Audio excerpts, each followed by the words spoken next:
Hari Om, Bhagavad Gita, chapter 13, verse 1. Kshetra Ksetrajna Vibhaga Yoga. In the last verse, Arjuna wanted to understand from Bhagwan Krishna three pairs of words. One is Prakriti and Purusha. Second is Kshetra and Ksetrajna. And third is Jnanam and Jneyam. These three pairs of words Arjuna wanted to know. We have already seen that it was not there in the original text by Vyasa and not commented by Adi Shankara. So it is a later addition by some Muni or Jnani or Acharya.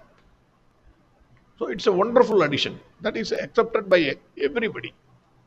So with that verse, the number of verses will be 701. 701 verses. Without that verse, it will be 700 Bhagavad Gita verses. Then, this world, according to me, can be divided into three broad categories. One is matter, another is energy, and the third category is matter plus energy, Shiva Shakti. Matter is inert. A table or a chair or a stone cannot do anything on its own, or even with somebody, because it's a inert. Energy, it can also by itself cannot perform anything. Huge amount of solar energy is available. Now they are trying to tap it. Unless it is tapped, it just remains. It cannot do anything on its own. It requires some matter.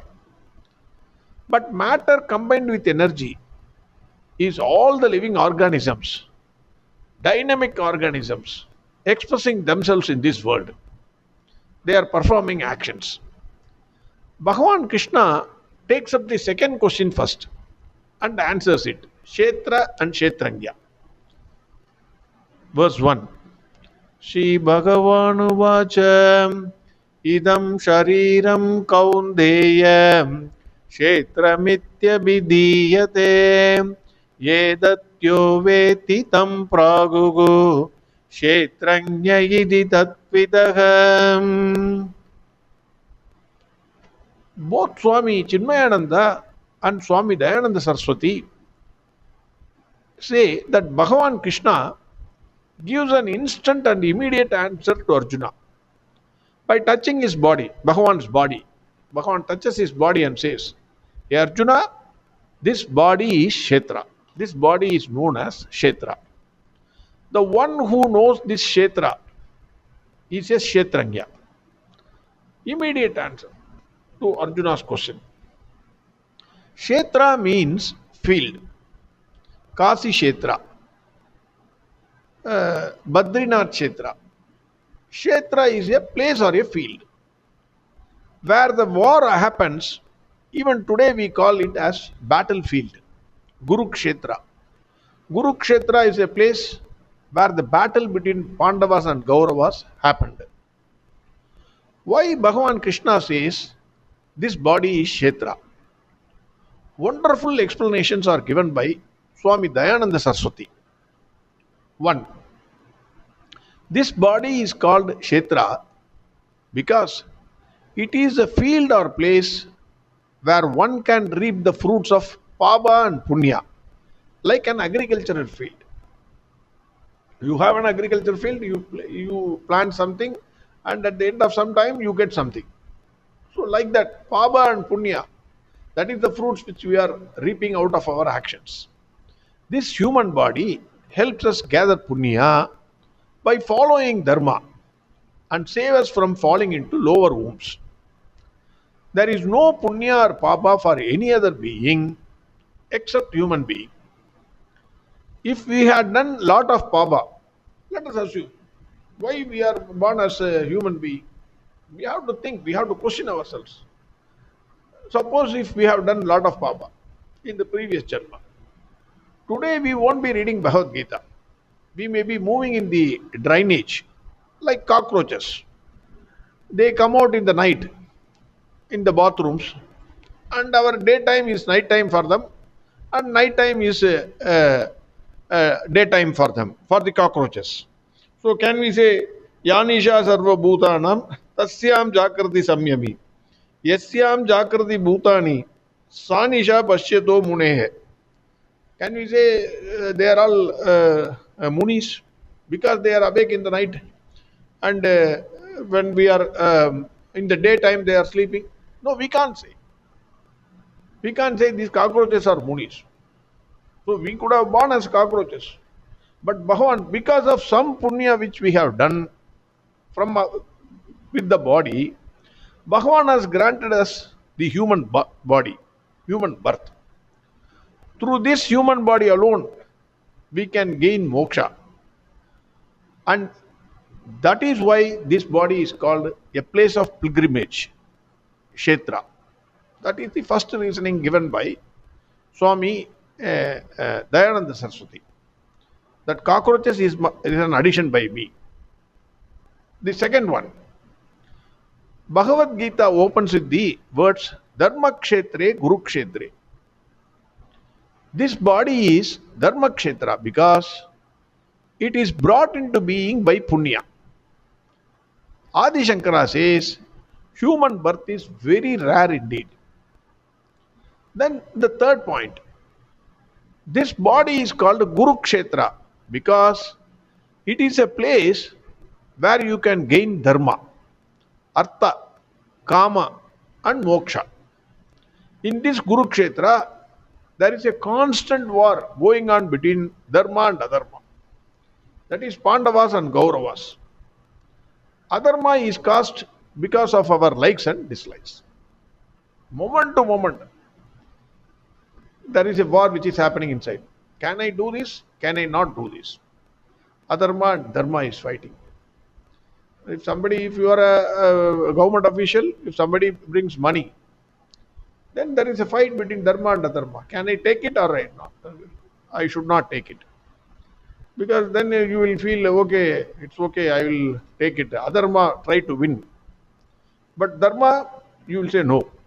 So there is a war. Every time, every minute there is a war happening within our mind. Then the fourth point he is saying is, this body is called a karma kshetra. Free will is given for performing actions. That is karmas. Actions, karma is actions, because of which punya and papas are incurred.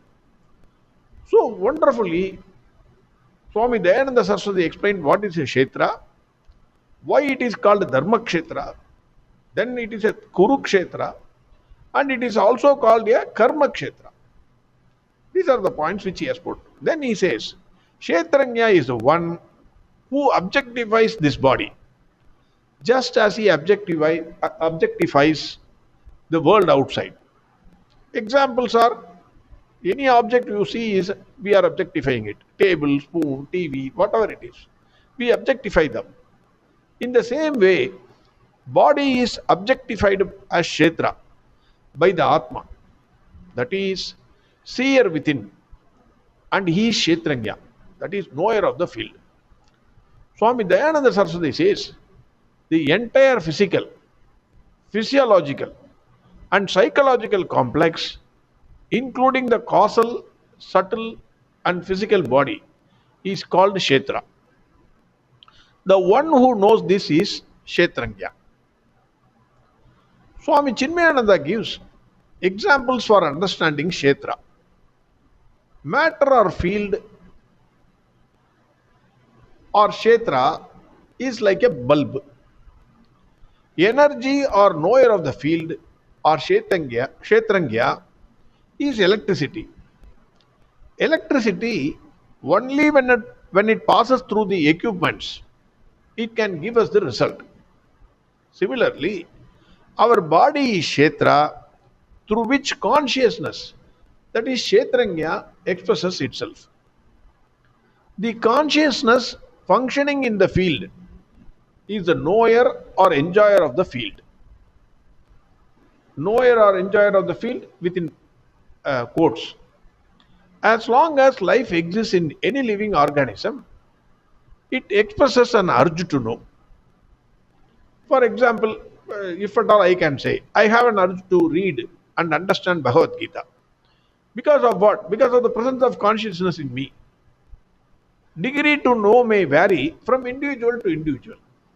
But if the knower of the field has departed from the body, then that person is considered to be dead. This is what Swami Chinmayananda says.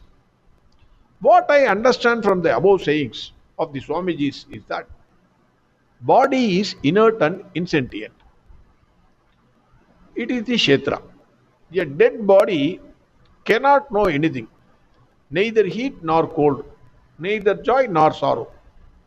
How we are able to know everything, including this body? Question is, we have to put ourselves. How I am able to know everything in the world of objects, including this body? Because of whose presence we are able to smell, hear, feel, dance, sing, talk, whatever it is. Because of whose presence we are able to do this. Without the presence of that, we may have eyes, nose, ears, and sense organs, but no use. Without the presence of that, we will be a dead body.